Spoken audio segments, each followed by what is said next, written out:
नमस्कार, स्वागत है आपका अभी तक इंडिया में। मैं हूं आपके साथ नीलम शर्मा। शुरुआत करते हैं इस वक्त की खबरों से। उत्तर प्रदेश के पर्यटन मंत्री जयवीर सिंह ने बस स्टैंड चौराहा पर महाराजा पृथ्वीराज चौहान की प्रतिमा का अनावरण व लोकार्पण किया। नगर पंचायत बेवर के सहयोग से पर्यटन एवं संस्कृति विभाग में स्थापित प्रतिमा लगने के बाद अब बेवर के बस स्टैंड चौराहे को पृथ्वीराज चौक के नाम से जाना जाएगा।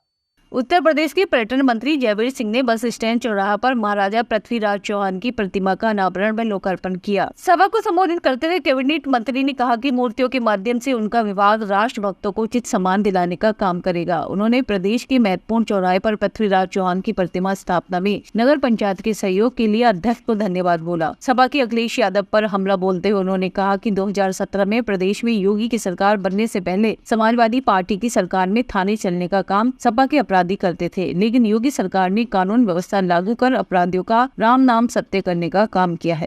देश की आन बान शान थे। उन्होंने लंबे समय तक देश पर शासन किया है।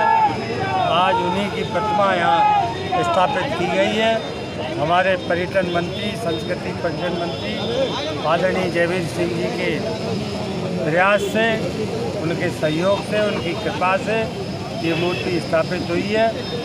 मैं भोगांव क्षेत्र के सभी वासियों को बहुत बहुत बधाई और शुभकामनाएं देता हूँ। देखिए, भारत की संस्कृति को, भारत की परंपराओं को, भारत के आदर्शों को, भारत के चारित्रिक मूल्यों को और भारत की विरासत को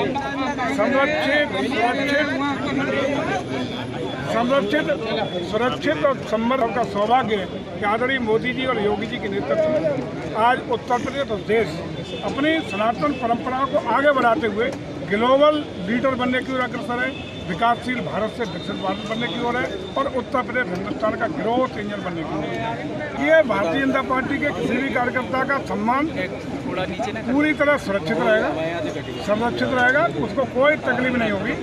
आने वालों का स्वागत हो रहा है। अभी खिड़की खुली है, दरवाजा कहाँ खोला है? खिड़की खुली है, उसी में भागे चले जा रहे हैं। दरवाजा खुल जाए तो सफा साफ हो जाएगी। हमारे कार्यकर्ता का सम्मान पूरी तरह सुरक्षित रहेगा, किसी को भी सम्मान में कमी नहीं आने दी जाएगी, आप निश्चित रहिए। इस बार 80 की 80 जब हैं तो मैनपुरी भी शामिल है उसमें। कमल जीतेगा, कमल लड़ेगा तो कमल मैनपुरी में इस बार खिले जा रहा है, कोई रोकने वाला नहीं। अब मुख्य चुनाव एक संवैधानिक संस्था है, तो संविधान संस्था में किसी ने त्याग कर दिया तो व्यक्ति स्थानों के लिए नया जो उसकी कमेटी विधिवत संविधान की बनी हुई है चयन करेगी, नए उसमें चयन होगी, नए आ जाएंगे। लोकसभा में पारित हुआ है, उसमें जो कमेटी लोकसभा ने चुन के दी है वही तो चुनेगी। तो ऐसे सम्राट पृथ्वीराज चौहान की मूर्ति के अनावरण के पावन अवसर पर भोगांव विधानसभा क्षेत्र और जनपद मैनपुरी के सभी लोगों को बहुत बहुत बधाई और विशेष बधाई माननीय इस क्षेत्र के सम्मानित विधायक माननीय रामलता अग्निहोत्री जी को, जिनके क्षेत्र में ये लोकार्पण का कार्यक्रम हुआ है। सम्राट पृथ्वीराज चौहान हमारी आन बान शान का प्रतीक थे, जिन्होंने आक्रामकताओं के खिलाफ जीवन भर संघर्ष करने का काम किया।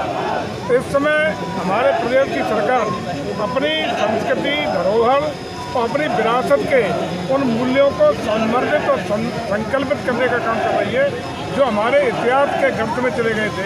ऐसे लोगों का जिन्होंने देश के लिए समर्पण का काम किया, देश के लिए संघर्ष किया, समाज के लिए संघर्ष किया, आक्रामकताओं से जीवन भर लड़ाई लड़ी, ऐसे लोगों को पुनः समाज के बीच में ला करके हम लोग प्रयास कर रहे हैं कि उनको निकाल के लाएं, ताकि हमारी आने वाली भारत की पीढ़ियां ऐसे महान विजेताओं से, महान सेनानियों से अपने जीवन में प्रेरणा लेने का काम कर सके।